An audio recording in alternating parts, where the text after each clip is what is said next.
بسم اللہ الرحمن الرحیم۔ السلام علیکم ورحمۃ اللہ وبرکاتہ۔ الحمدللہ حمدا کثیرا طیبا مبارکا فیہ، والصلاة والسلام علی سید المرسلین محمد وآلہ وصحبہ اجمعین، اما بعد۔ یہ درس قرآن نمبر 541 ہے اور آج سورۃ المائدہ کی 2 آیتوں کی تلاوت اور تشریح کی جائے گی، آیت نمبر 116 اور 117۔ اعوذ باللہ من الشیطان الرجیم، بسم اللہ الرحمن الرحیم۔ وَإِذْ قَالَ اللَّهُ يَا عِيسَى ابْنَ مَرْيَمَ أَنْتَ قُلْتَ لِلنَّاسِ اتَّخِذُونِي وَأُمِّيَ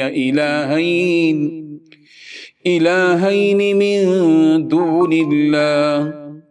قال سبحانك ما يكون لي أن أقول ما ليس لي بحق إن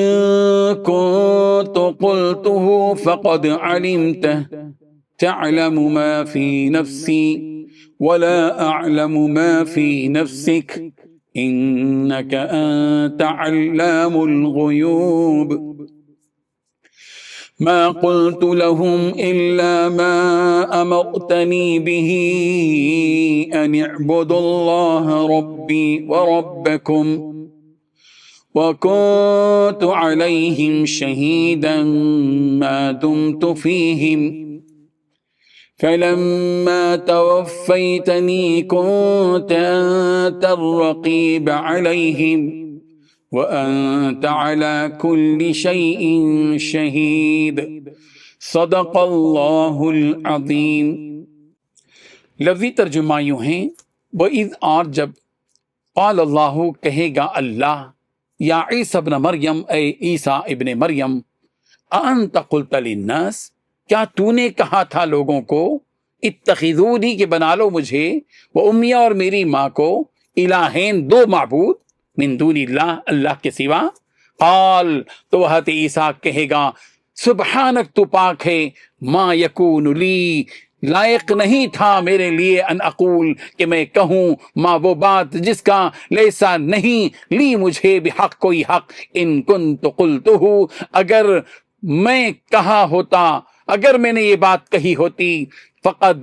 تو یقیناً علمتا تو جانتا اس کو، تعلم تو جانتا ہے، ما فی نفسی جو میرے دل میں ہے، ولا اعلم اور میں نہیں جانتا، ما جو فی نفسک تیرے نفس میں ہے، انک انتا بلا شبہ تو ہی ہے، علام الغیوب خوب جاننے والا غیبوں کا۔ ما قلتو میں نے نہیں کہا تھا لہم ان سے، الا مگر ما وہی جو امرتنی تو نے مجھے حکم دیا تھا بھی اس کا، ان اعبدوا اللہ کہ تم عبادت کرو اللہ کی، ربی جو میرا رب ہے، وربکم اور تمہارا بھی، وکنت اور میں تھا، علیہم ان پر شہیدن نگران، ما تم تو جب تک میں رہا، فیہم ان میں، فلما پھر جب توفیتنی تو نے اٹھا لیا مجھے، کنت انت الرقیب تو ہی تھا نگران نگہبان، علیہم ان پر، وانت علی کل شیء شہید اور تو ہر ایک چیز پر مطلع ہے۔ ترجمہ یوں ہے، اور اس وقت کو بھی یاد کرو جب اللہ فرمائے گا کہ اے عیسیٰ ابن مریم کیا تم نے لوگوں سے کہا تھا کہ اللہ کے سوا مجھے اور میری والدہ کو معبود مقرر کرو، وہ کہیں گے کہ تو پاک ہے، مجھے کب شایع تھا کہ میں ایسی بات کہتا جس کا مجھے کچھ حق نہیں، اگر میں نے ایسا کہا ہوگا تو تجھ کو معلوم ہوگا، کیونکہ جو بات میرے جی میں ہے تو اسے جانتا ہے، اور جو تیرے جی میں ہے میں اسے نہیں جانتا، بے شک تو علام الغیوب ہے۔ میں نے ان سے کچھ نہیں کہا وجود اس کے جس کا تو نے مجھے حکم دیا، اور وہ یہ کہ تم اللہ کی عبادت کرو جو میرا اور تمہارا سب کا رب پروردگار ہے، اور جب تک میں ان میں رہا ان کے حالات کی خبر رکھتا رہا، پھر جب تو نے مجھے دنیا سے اٹھا لیا تو تو ہی ان کا نگران تھا، اور تو ہر چیز سے خبردار ہے۔ ان 2 آیتوں میں 10 باتیں بتائی گئی ہیں۔ پہلی بات، اس وقت کو یاد کرو جب اللہ تعالیٰ حضرت عیسیٰ علیہ السلام سے کہے گا کہ عیسیٰ ابن مریم کیا تم نے لوگوں سے کہا تھا کہ مجھے اور میری ماں کو اللہ کے علاوہ 2 معبود بناؤ، دوسری بات، حضرت عیسیٰ علیہ السلام کہیں گے کہ ہم تو آپ کی ذات کو شرک سے پاک سمجھتے ہیں، میری مجال نہیں تھی کہ میں ایسی بات کہوں جس کا مجھے کوئی حق نہیں۔ تیسری بات، اگر میں نے ایسا کہا ہوتا تو آپ کو یقیناً معلوم ہو جاتا۔ چوتھی بات، آپ وہ باتیں جانتے ہیں جو میرے دل میں پوشیدہ ہیں۔ پانچویں بات، میں آپ کی پوشیدہ باتوں کو نہیں جانتا۔ چھٹی بات، یقیناً آپ کو تمام چھپی ہوئی باتوں کا پورا علم ہے۔ ساتویں بات، میں نے صرف انہیں یہ کہا تھا کہ تم اللہ کی عبادت کرو جو میرا اور تمہارا پروردگار ہے۔ آٹھویں بات، جب تک میں ان کے درمیان موجود رہا میں ان کے حالات سے واقف رہا۔ نویں بات، جب آپ نے مجھے اٹھا لیا تو آپ خود ان کے نگران رہے۔ دسویں بات، آپ تو ہر چیز کے گواہ ہیں۔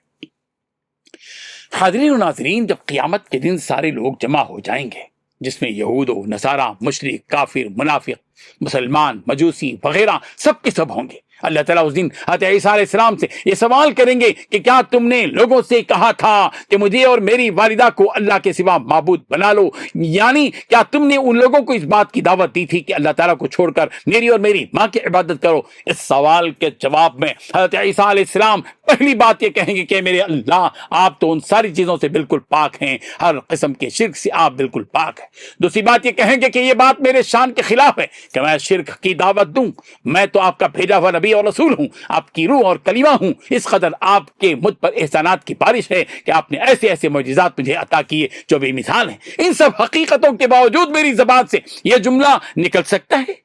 یہ تو میری شان کے خلاف ہے کہ میں ایسی ناپاک بات کہوں۔ تیسری بات یہ کہیں گے کہ اگر واقعی یہ بات لوگوں کے سے میں کہا ہوتا تو آپ کو اس کا ضرور علم ہوتا، چونکہ آپ کے علم میں یہ بات نہیں ہے تو اس کا واضح مطلب یہ ہے کہ میں نے یہ بات کہی بھی نہیں ہے۔ چوتھی بات یہ کہیں گے کہ میرے دل میں جو کچھ ہے وہ آپ جانتے ہیں، جب آپ میرے دل کی ساری باتوں سے واقف ہیں، باخبر ہیں، تو میری زبان سے نکلی ہوئی بات کو آپ جانتے ہی ہیں۔ پانچویں بات یہ کہیں گے کہ آپ کے دل میں جو بات ہے بظاہر ہے کہ میں وہ بات نہیں جانتا۔ سمندر کو قطرے کی حقیقت معلوم ہے، لیکن قطرے کو سمندر کی حقیقت کا کیا علم ہوگا؟ چھٹی بات یہ کہیں گے کہ انک انت علام الغیوب، آپ تو غیبوں کو جاننے والے ہیں، ہم تو صرف سامنے کی چیزوں کو جانتے اور سمجھتے ہیں، آپ کی شان تو اس قدر اعلیٰ و بالا ہے کہ آپ ہر بات سے باخبر ہیں، حاضر کے بھی غائب کے بھی کوئی فرق آپ کے نزدیک حاضر اور غائب کا نہیں ہے، آپ ہر چیز سے باخبر ہیں۔ ساتویں بات یہ کہیں گے کہ میں نے میری قوم سے اور کچھ بھی نہیں کہا، وہی کہا تھا جس کا آپ نے مجھے حکم دیا تھا کہ اعبدوا اللہ ربی و ربکم، کہ تم اللہ کی عبادت کرو جو میرا بھی رب ہے اور تمہارا بھی پروردگار ہے، اعبدوا اللہ ربی و ربکم۔ آٹھویں بات یہ کہیں گے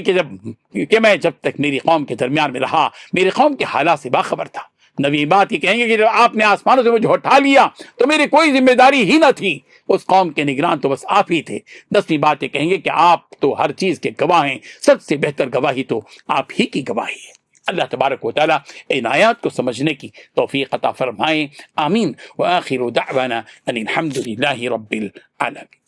ڈیلی درس قرآن کو سبسکرائب کیجئے، اپنے تاثرات اور مشورے ارسال کیجئے اور متعلقین کے گروپ بنا کر انہیں روزانہ درس قرآن بھیجیں اور اجر ثواب پائیں۔